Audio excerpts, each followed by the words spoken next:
Hey, welcome back to the channel. So I had some comments recently asking for some updates on the Barndominium, and so I thought we would do that today.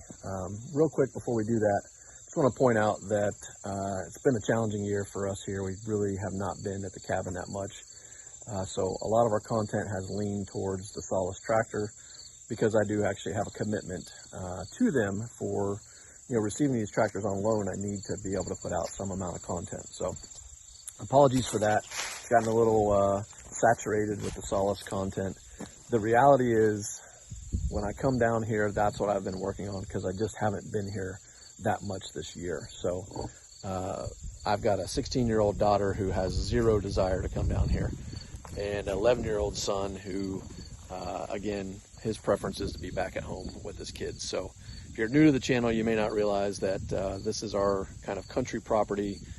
During COVID is when we started our channel, and we were here every weekend. This was our getaway, and we've been here, for 9 years now, and we really got down here a lot more than we have, recently. So that's been an impact. Content has been reduced, and we apologize for that. So in terms of the Barndominium, I'd love to say that there's been a significant amount of change to it, but you're going to see here in just a minute that there's been very little. We're going to take a look outside, and we'll take a look inside. While there's been little change in terms of the construction, the overall usability of it has been good, but I've kind of been stuck on a couple things, and maybe you guys can help me out with one of those. So we'll talk about that when I get inside, but let's just take a quick look around the outside. So coming down from the house, the Barndominium sits over here on the property. So just to give you kind of a lay of the land, Jason's property is straight through those woods. The pond is over here, and then the house, or what we refer to as the cabin, is back here. And so you just kind of get a quick view of what's around from the Barndominium. So prior to the Barndominium, there was a shack sitting here, and I call it a shack. That's what the folks that lived here before called it, and it was a cabin that they lived in while they were building the homes on this property. And there's two homes, another beautiful one over beyond the Barndominium. So in order to erect the Barndominium, I had a lot of issues. As you can see, this property is nothing but a hill. And previously, this driveway was held back with just railroad ties. By the time we got here, they were covered by the earth and everything that had slipped downhill.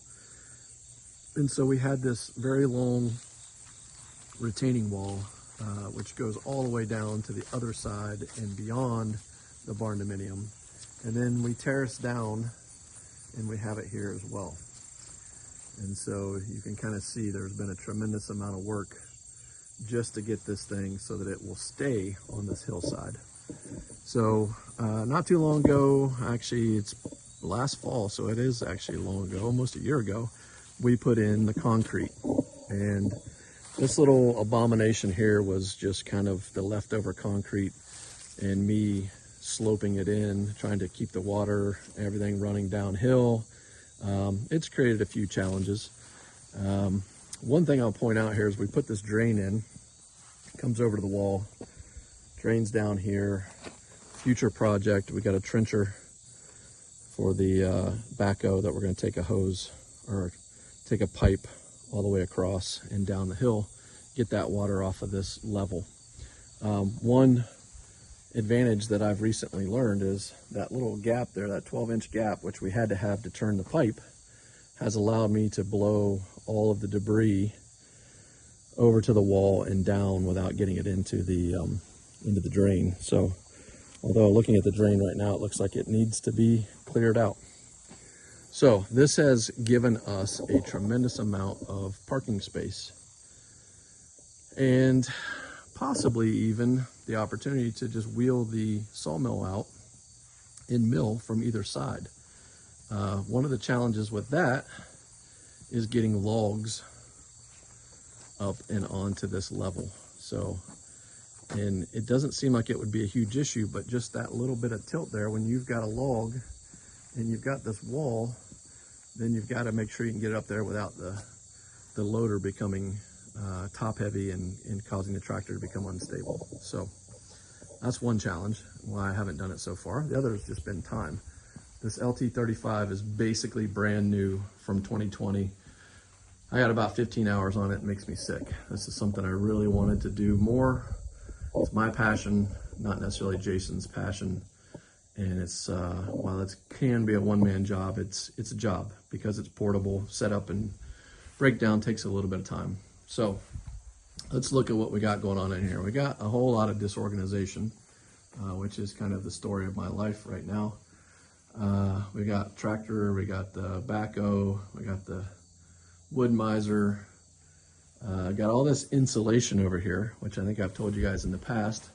While I was putting it all up last winter, it really started to stink in here like cat urine, or I don't know what it is, but it's bad.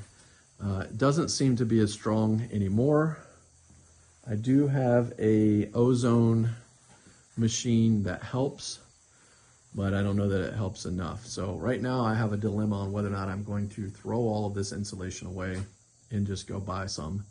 This is really just acoustic insulation, but I've been putting it up because I figure it's better than nothing.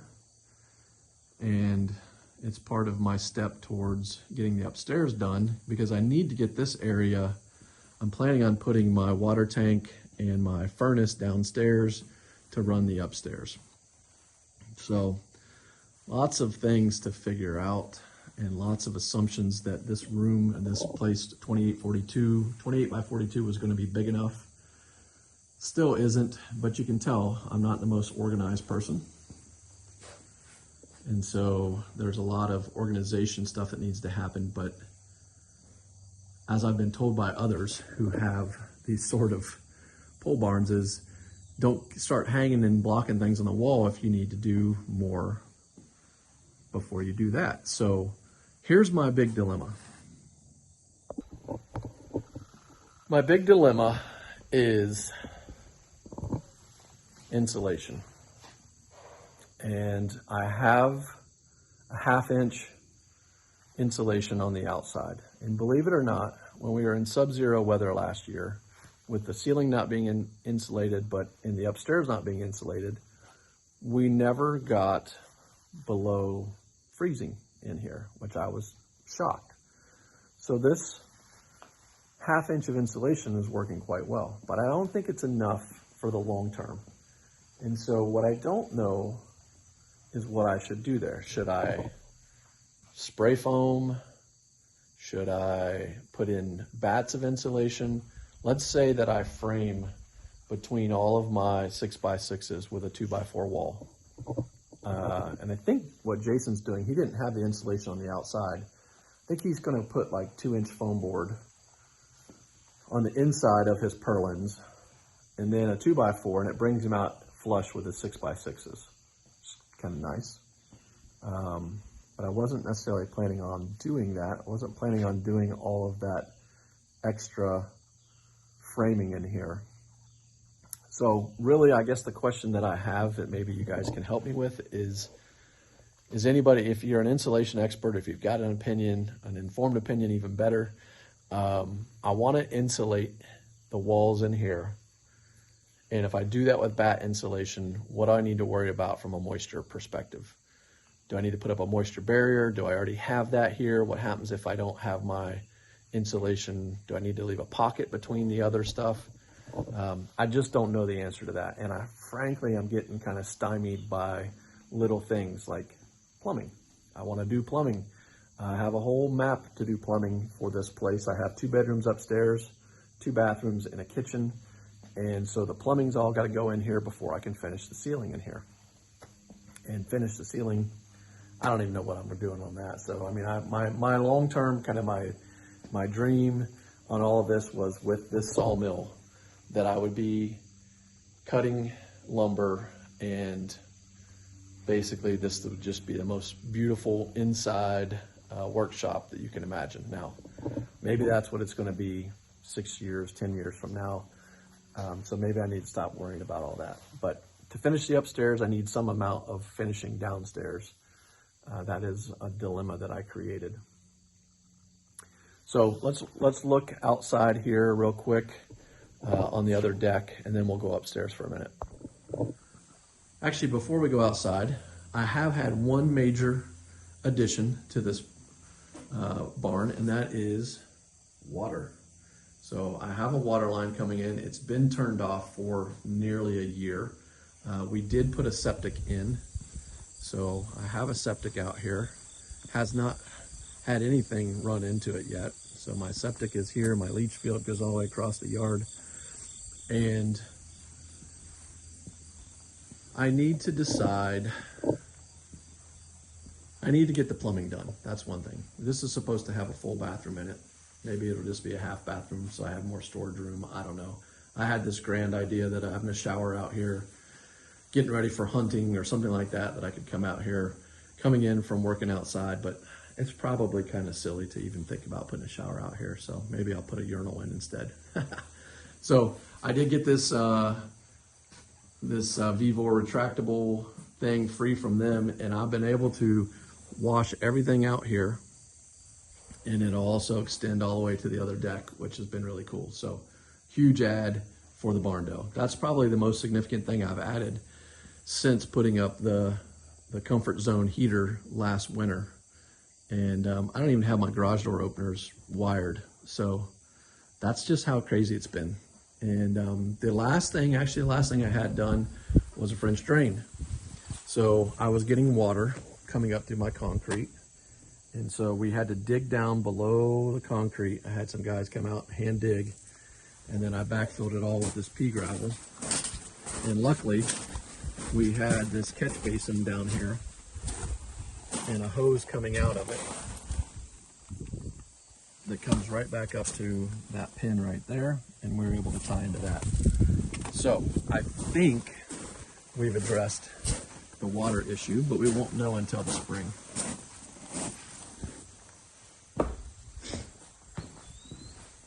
So we're out here on the decking.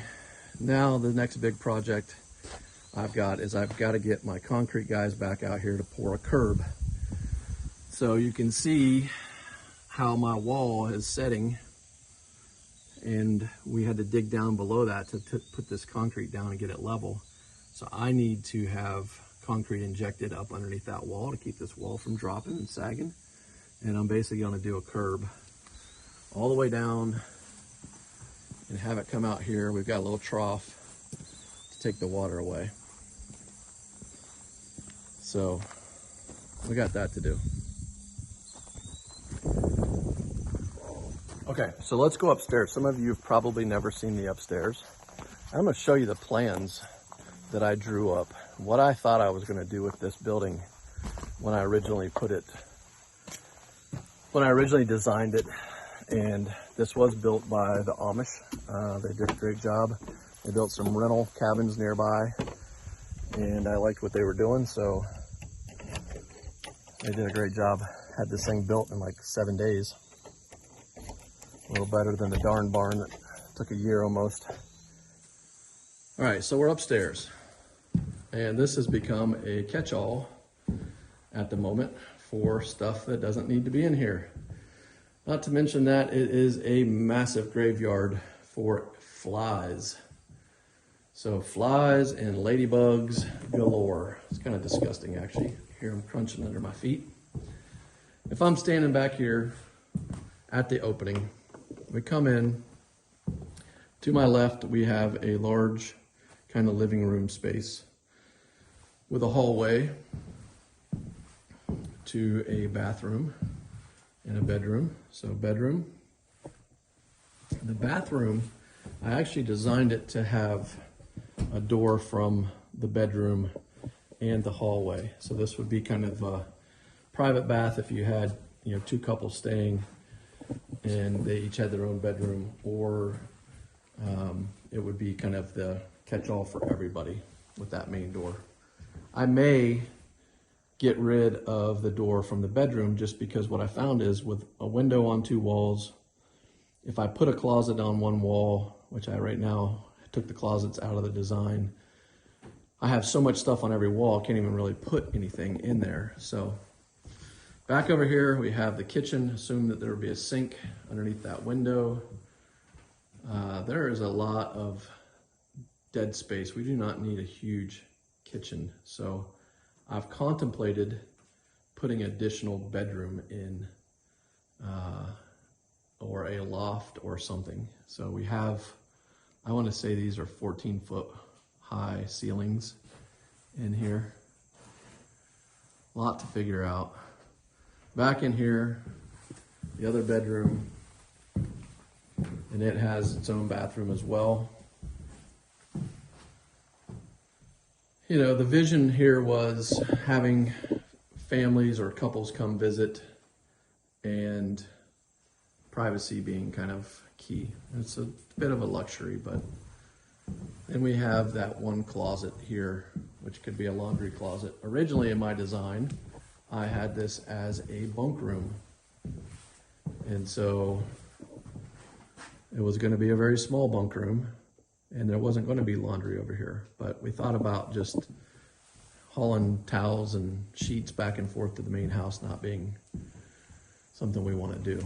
So again, the square footage on this overall place is 28 by 42. Now we do have 2x6 framing in here, so that takes it down a little bit, down a foot in each direction, so 41 by 27. It's a lot of square footage, a lot to figure out. And our view back to the cabin, over to the pond.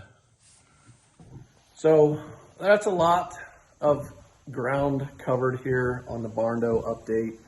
I am just kind of sick that we haven't been able to do much with it. I plan to do a lot of the work myself. There's certain things that have to happen first that I'm kind of not sure how to knock out. And frankly, the finances aren't what they used to be. So I no longer have my corporate job. I've been consulting and doing influencer stuff since 2020.